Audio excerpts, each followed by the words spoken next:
네, 오늘은 죽음 마지막 시간입니다. 죽음 그 수치로라는 제목으로 함께 말씀을 나누려고 하는데요. 네, 매우 떨립니다. 네, 매우 떨리는데 이 죽음이라는 주제로 도대체 무엇을 어떻게 이야기해야 될까, 어떠한 설교를 해야 될까 고민이 됐어요. 참 부담스러운 주제인 것 같습니다. 근데 죽음이라는 그 주제를 묵상하는데요. 두려움이라는 생각과 키워드가 저의 마음속에 자리 잡게 됐습니다. 그래서 그 두려움이 왜 있는 걸까라는 생각을 할 때 잘 알지 못해서, 제가 경험해 본 적이 없어서 라는 그런 생각이 주어졌습니다. 그런데 우리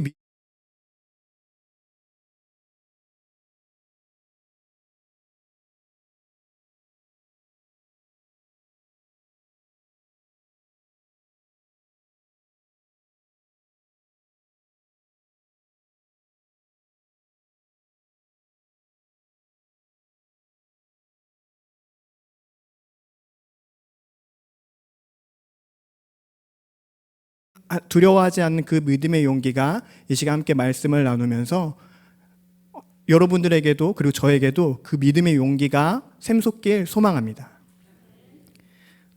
오늘 읽은 본문 말씀을 보면요, 재미있는 구도가 있습니다. 바로 이사야와 이스라엘 백성들이 대칭되어서 대조를 이루고 있다는 것입니다. 먼저 이사야를 보면요, 환상 가운데 하나님의 부르심을 받아 하나님을 만나는 장면이 나옵니다. 조금이라도 더 여러분들의 일을 돕기 위해서 제가 AI에게 그림을 한번 부탁해 봤습니다. 한번 보여주시겠어요? 네, 꼭 이렇다라기보다는요, 이사야의 눈앞에 이런 엄청난 장면이 펼쳐졌다는 것을 조금이라도 함께 공감하기 위해서 한번 준비해 봤습니다. 네, 내려주세요. 네, 감사합니다. 4절에는요, 요동이라는 단어가 등장하는데요, 구약에서 요동, 진동, 영광 이런 단어는요, 하나님의 임재, 하나님의 그 위대하심을 표현하고 있습니다. 하나님의 위대하심 앞에 선 이사야는요, 압도되어질 수밖에 없었습니다. 하나님의 위대하심 앞에 선 이사야는 자신이 어떤 존재인지 깨닫습니다. 난 망했어. 원어적인 표현으로는요, 난 멍청이야, 난 죽었어, 다 가능합니다. 난 부정한 존재로서 만군의 여호와의 신 왕을 배웠어. 그 이사야의 심정이 조금이라도 느껴지시나요? 무언가 단단히 잘못되었다는 것을 깨닫는 순간, 그런 순간들을 혹시 성도님들은 경험해 보신 적이 있으신가요? 그런 분들은, 경험해 보신 분들은 공감이 되실 거라고 생각합니다. 등 뒤로 식은땀이 쫙 흐르는 그 순간, 그 순간만큼은 다른 생각을 하기가 어렵습니다. 이사야는 아무 생각도 할 수 없었습니다. 하나님의 그 영광 앞에서 순간 자신의 부정함을 깨달을 수밖에 없었고 무너질 수밖에 없었습니다. 하지만 그때 하나님께서는요, 이사야를 그냥 내버려 두지 않으시고 스랍을 통해 이사야의 입술에 수출되며 악이 제하여지고 죄가 사하여졌음을 선포합니다. 할렐루야. 그 다음으로 보면요, 이스라엘 백성들을 표현하는 말씀을 살펴보면요, 마태복음 13장, 요한복음 12장에서도 인용되어지는 유명한 말씀입니다. 9절 10절 말씀을 함께 읽어보겠습니다. 9절 10절 말씀을 준비해 주시겠어요? 네, 함께 읽도록 하겠습니다. 시작. 여호와께서 이르시되 가서 이 백성에게 이르기를 너희가 듣기는 들어도 깨닫지 못할 것이요 보기는 보아도 알지 못하리라 하여 이 백성의 마음을 둔하게 하며 그들의 귀가 막히고 그들의 눈이 감기게 하라. 염려하건대 그들이 눈으로 보고 귀로 듣고 마음으로 깨닫고 다시 돌아와 고침을 받을까 하노라 하시기로. 혹시 성도님들은 이 말씀을 들으며 생각나는 구약의 인물이 있으신가요? 딱히 잘 모르겠나요? 네, 그러면 이렇게 표현해 보겠습니다. 하나님께서 마음을 완악하게 하신 인물이 생각나시는 분이 있나요?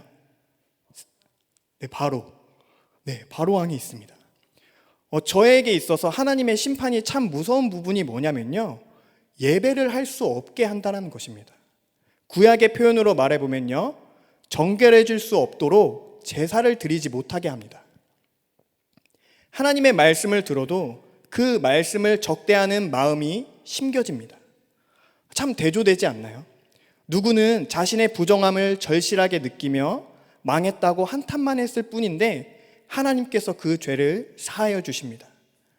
누구는 내가 잘못하고 있는지도 부정한 존재인지도 모르고 하나님의 말씀을 들어도 깨닫지 못합니다. 지금은 상관없는 이야기일까요? 아니요, 저는 그렇게 생각하지 않습니다. 왜냐하면 오늘날도 여전히 하나님을 대면하며 자신의 부정함에 마음을 찢고 회개하고 그 삶을 돌이키는 사람이 있는가 반면 여전히 선과 악을 가르는 기준을 자신이 쥐고 판단하는 사람들이 있기 때문입니다.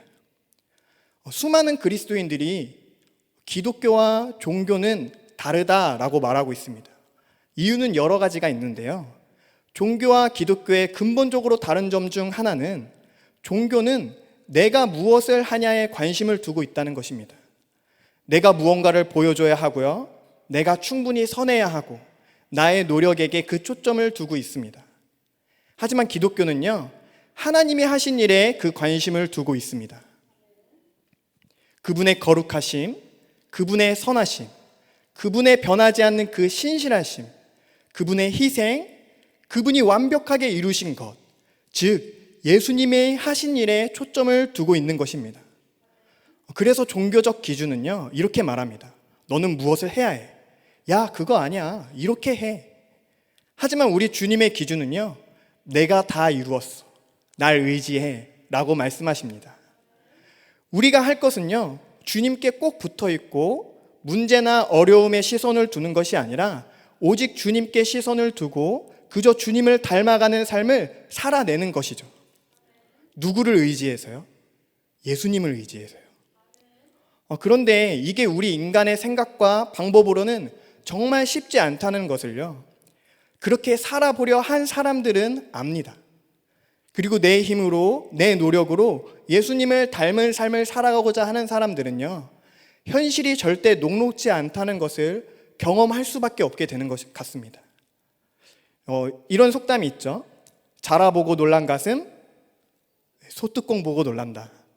우리들의 그 실패의 경험은요, 우리를 움츠러들게 합니다. 때로는 좌절하고 낭망할 수 있습니다. 그런데 하나님은요, 간절히 하나님을 찾는 자를 외면하지 않으십니다. 어떤 노사관에게 어떠한 사람이 질문했다고 합니다. 사관님, 지금까지 기도 응답을 얼마나 많이 받으셨나요? 그 사관이 답합니다. 힘을 달라고 기도했을 때 하나님은 내가 강해질 수 있게 고난을 주셨고, 지혜를 달라고 기도했더니 해결해야 할 문제를 주셨고, 용기를 달라고 기도했더니 극복해야 할 위기를 주셨고, 사랑을 달라고 기도하였더니 도움이 필요한 사람들을 보내주셨습니다. 우리는요, 우리가 해결하기 어려운 문제들을 마주할 수 있습니다. 전혀 낭만적이지 않은 상황을, 그 불편한 상황을 맞닥뜨릴 수밖에 없는 현실인 것 같습니다. 그때 우리도 충분히 절망할 수 있습니다. 선지자 이사야도 보면요, 절망합니다. 그때 내가 말하되 화로다 나여 망하게 되었도다. 11절에 보면요, 주님의 절망적인 심판 이야기를 들으실 때 내가 이르되 주여 어느 때까지니까 하며 그 탄식하는 마음을 드러냅니다. 우리 12절 13절 말씀을 한번 읽어볼까요? 시작. 여호와께서 사람들을 멀리 옮기셔서 이 땅 가운데 황폐한 곳이 많을 때까지니라. 그 중에 10분의 1이 아직 남아있을지라도 이것도 황폐하게 될 것이나 밤나무와 상수리 나무가 배임을 당하여도 그 그루터기는 남아있는 것 같이 거룩한 씨가 이 땅의 그루터기니라 하시더라. 아멘. 이 세상에는요, 분명하게 심판이 있습니다. 방금 읽으신 본문 말씀처럼 하나님께서 이스라엘 백성들을 바벨론의 포로로 끌려가게 하시고 모든 우상에게 제사하던 것들을 싹 쓸어버리시는 진노의 심판은 분명히 있었고요, 우리의 죽음 후에도 심판은 있습니다. 우리가 죽음이 어렵고 두려움이 있을 수밖에 없는 이유는 저의 입장에서는 분명한 것 같습니다. 모르니까요. 경험해 본 적이 없으니까요. 누가 여기서 죽음을 경험했다고 말할 수 있겠습니까? 우리는 죽음을 알지 못합니다. 하지만요, 그래도 그리스도인이 죽음을 두려워하지 않는 이유 또한 분명합니다. 왜냐하면 그 모든 것 위에 뛰어나신 여호와가 우리의 하나님이시니까요. 성경은 말합니다. 한 번 죽는 것은 정해진 것이요, 그 죽음 이후에는 심판이 있다고요. 하나님의 진노의 심판에서 우리는 자유한 자들임을 안다면요, 우리가 정말 예수님을 신뢰한다면, 그 문제보다 더 크신 예수님께 우리가 집중한다면요, 우리가 두려워할 이유가 없습니다.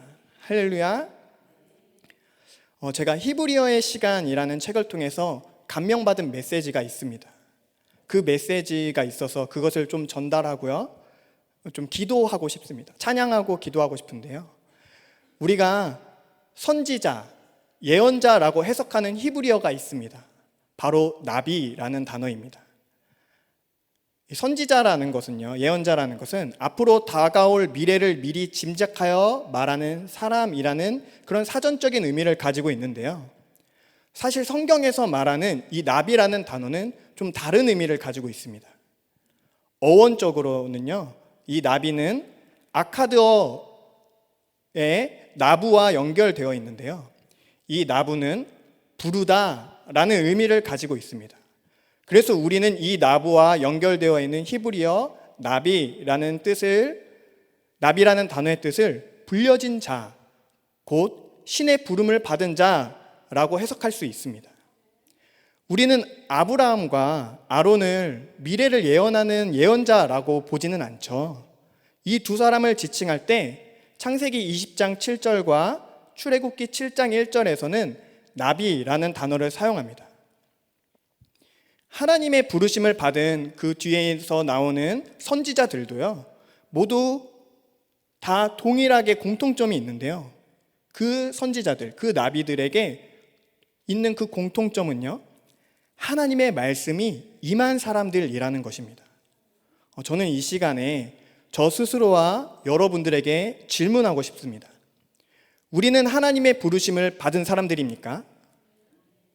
아멘. 저의 대답은 확실합니다. 네, 저는 하나님의 부르심을 받았습니다. 하나님의 말씀이 우리에게 임하였습니까? 네, 저는 과거에도 지금도 앞으로도 하나님의 말씀이 임하실 것이라고 확신합니다.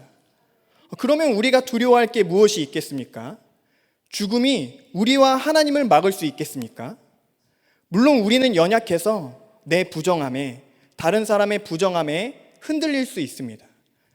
그때 우리는 주님께 꼭 붙어 있길 소망합니다. 우리가 한데 모여서요, 주님께 꼭 붙어 있는다면요, 주님께서 그 수치로 우리를 깨끗게 해주실 것입니다. 우리가 그 소망의 구루터기가 되어 거룩한 씨가 될 것입니다. 그리고 우리가 주님의 부르심에 응답하길 소망합니다. 우리의 걱정, 염려, 죽음조차도 다 주님께 맡기고, 우리는 지금 주님의 부르심과 주님께서 맡겨주신 것에 충실하길 소망합니다. 마지막으로 말씀 한 구절 읽고 찬양하고 기도할 텐데요, 말씀을 읽을 때 네, 주님, 제가 주님의 부르심에 응답하겠습니다. 주님, 제가 여기 있습니다. 라는 그런 굳은 결심을 하며 함께 선포하는 마음으로 읽고 찬양하고 기도하겠습니다. 8절 말씀입니다. 함께 우리 선포하며 우리 자신 있게, 강단 있게 결단하는 마음으로 선포해 보겠습니다. 시작.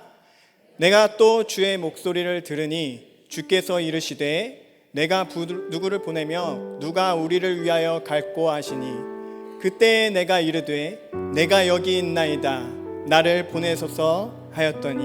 아멘. 아멘.